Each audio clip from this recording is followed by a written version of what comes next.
पॅची hair loss अर्थात ॲलोपेशिया एरियाटा किंवा आजकाल साध्या सोप्या भाषेत ज्याला चाई पडणं असं म्हटलं जातं, त्याबद्दल आज आपण डिटेल माहिती जाणून घेणार आहोत. तर चाई पडणं किंवा एखाद्याच ठिकाणी बरोबर पॅची हेअर लॉस होणं हे कशामुळं होतं? खूप जणांना दाढीमध्ये, खूप जणांना मिशाणमध्ये किंवा अगदी पायावरती, हातावरती सुद्धा अशा पद्धतीचे पॅचेस यायला सुरुवात होतात. हळूहळू ते वाढत भुवयांवरती किंवा पापण्यांवरती जात ते डोक्यामध्ये सुद्धा असे पॅचेस येतात. काही जणांना केश कर्तनालयात गेल्यानंतरच लक्षात येतं, त्या व्यक्तीने सांगितल्यानंतर लक्षात येतं, की तुम्हाला अशा पद्धतीने इथे पॅच पडलेला आहे. अनेक रील्स तुम्ही बघितले असतील, की ज्याच्यामध्ये लसणाचा तुकडा घेऊन तो कट करून त्याच्यावरती घासला जातो आणि अशा ठिकाणी पटकन केस आलेत याबद्दल दाखवलं जातं.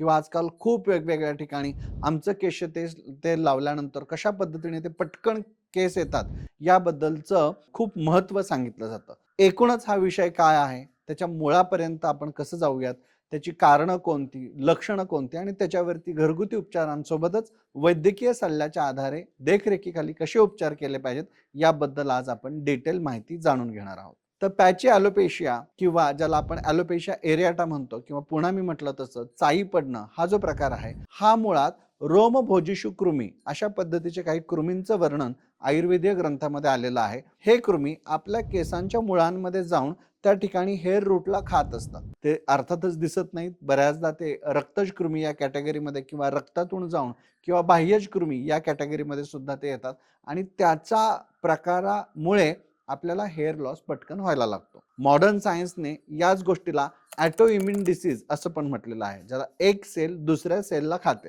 कदाचित याच प्रक्रियेला आयुर्वेदात कृमी म्हटलं असावं, कारण कृमी सुद्धा काय करतात तर एक सेल दुसऱ्या सेलला खातच असते. तर ऑटो इम्युन डिसीज मध्ये आपल्या बॉडीतली इम्युनिटी डिस्टर्ब झाली, ट्रिगर झाली किंवा चेंज झाली तर आपल्याच बॉडीतल्या सेल आपल्याच बॉडीतल्या दुसऱ्या सेल्सला खाऊ लागतात. त्याच्यामुळे अनेक जणांना अशा पद्धतीने पॅची हेअर लॉस सुद्धा दिसायला लागतो. त्याचबरोबर आमचे सर आम्हाला नेहमी सांगायचे, यकृत दृष्टी अर्थात ज्यांना लहानपणी काही लिव्हरचे आजार होऊन गेलेले असतात, लहानपणीची कावीळ आहे किंवा अजून काही यकृताचे आजार असतील, तर त्याच्यामध्ये सुद्धा आपल्याला अशा पद्धतीने पॅचेस पडलेले बघायला मिळतात.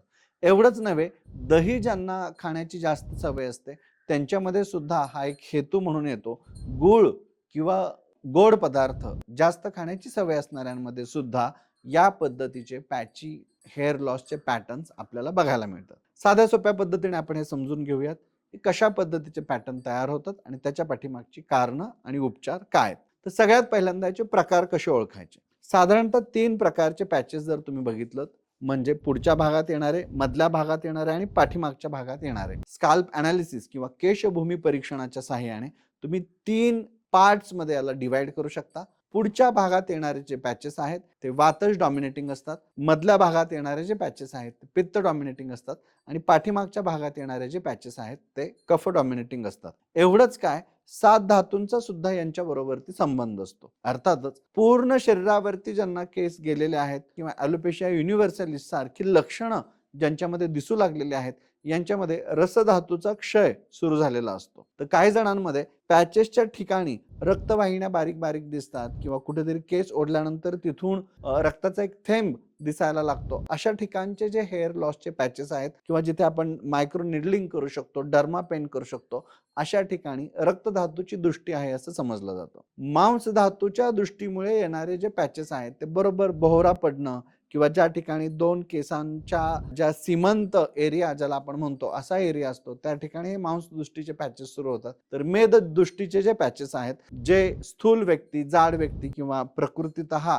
जे स्थूल आहेत त्यांच्यामध्ये हे पॅचेस दिसायला लागतात. अस्थिधातू क्षयामुळे होणारे जे पॅचेस आहेत ते डोक्यावरती बऱ्याच प्रमाणात आपल्याला बघायला मिळतात. तर मज्जा दृष्टीचे जे पॅचेस आहेत ते पापण्या आणि भुवयांवरती बघायला मिळतात. त्यामुळे बरेच जण तुम्ही बघितले असतील की अचानक भुवयांचे केस जातात किंवा पापण्यांचे केस जातात, तर ते मज्जा दृष्टीतून निर्माण झालेले ॲलोपेशियाचे पॅचेस असतात. तर शुक्र दृष्टीतून निर्माण झालेल्या पॅचेस मध्ये आपल्या मिशांचे आणि दाढींचे केस जायला सुरुवात होते. अशा पद्धतीने लोकेशन आयडेंटिफाय करून तुम्ही त्याचा दोष आणि धातू आयडेंटिफाय करू शकता की कोणत्या एरियातले पॅचेस पडलेले आहेत आणि कोणता दोष आणि कोणता धातू याला कारणीभूत आहे. याच्या पाठीमागे अर्थातच हेतू सुद्धा वातदुष्टी करणारे, पित्तदुष्टी करणारे, कफदुष्टी करणारे किंवा सप्तधातूंना दुष्ट करणारे अशा पद्धतीचे वेगवेगळे हेतू मिळतात. आयुर्वेदामध्ये तर अगदी चिंता अति चिंताच म्हणजे रसवाहिनी दुष्यंती चिंतनामती चिंतनात इथपर्यंत सांगून ठेवलेलं आहे. म्हणजे एक्सेसिव्ह स्ट्रेस घेणं, टेन्शन घेणं, रात्री जागरण करणं,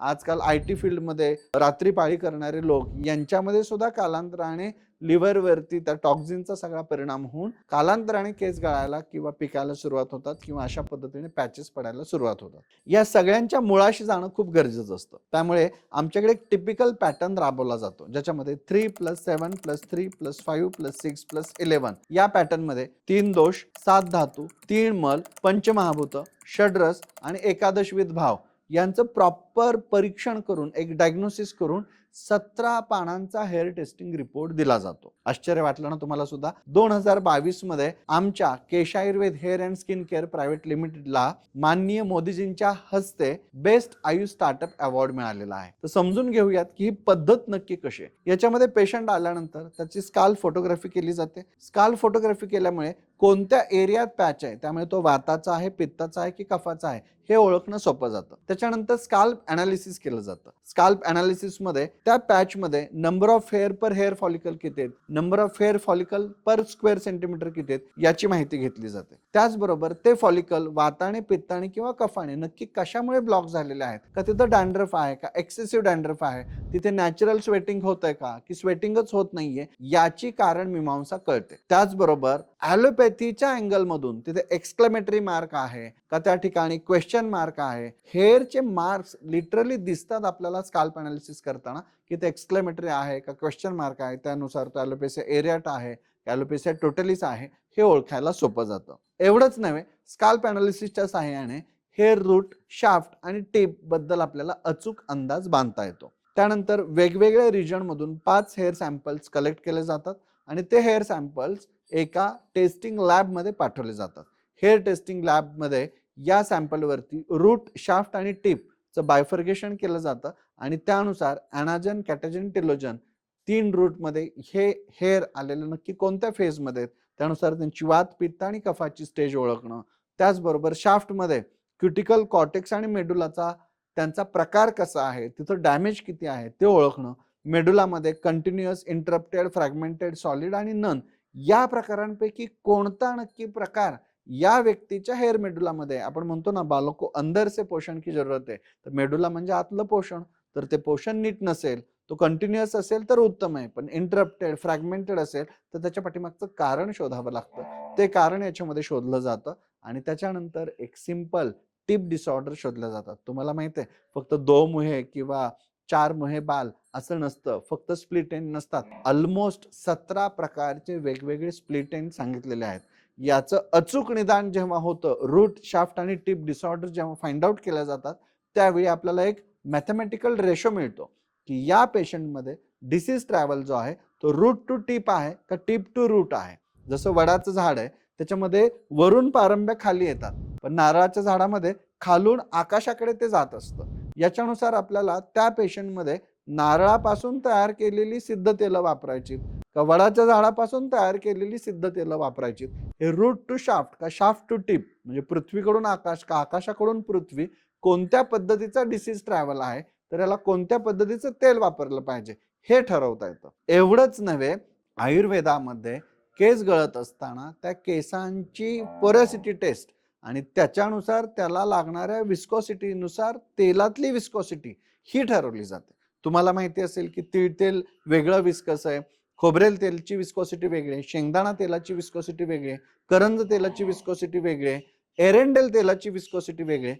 हे प्रत्येक वेगवेगळी विस्कोसिटी असलेलं तेल एकाच पेशंटमध्ये कसं वापरायचं, तर त्याच्यामध्ये आपल्याकडे प्रोडक्ट टेस्टमध्ये त्या हेअर सॅम्पलला क्युटिकल वरती पोरोसिटी टेस्ट डिफाईन केली जाते आणि त्या टेस्टनुसार या ठिकाणी कोणतं विस्कस ऑइल वापरलं पाहिजे याबद्दलची कल्पना दिली जाते.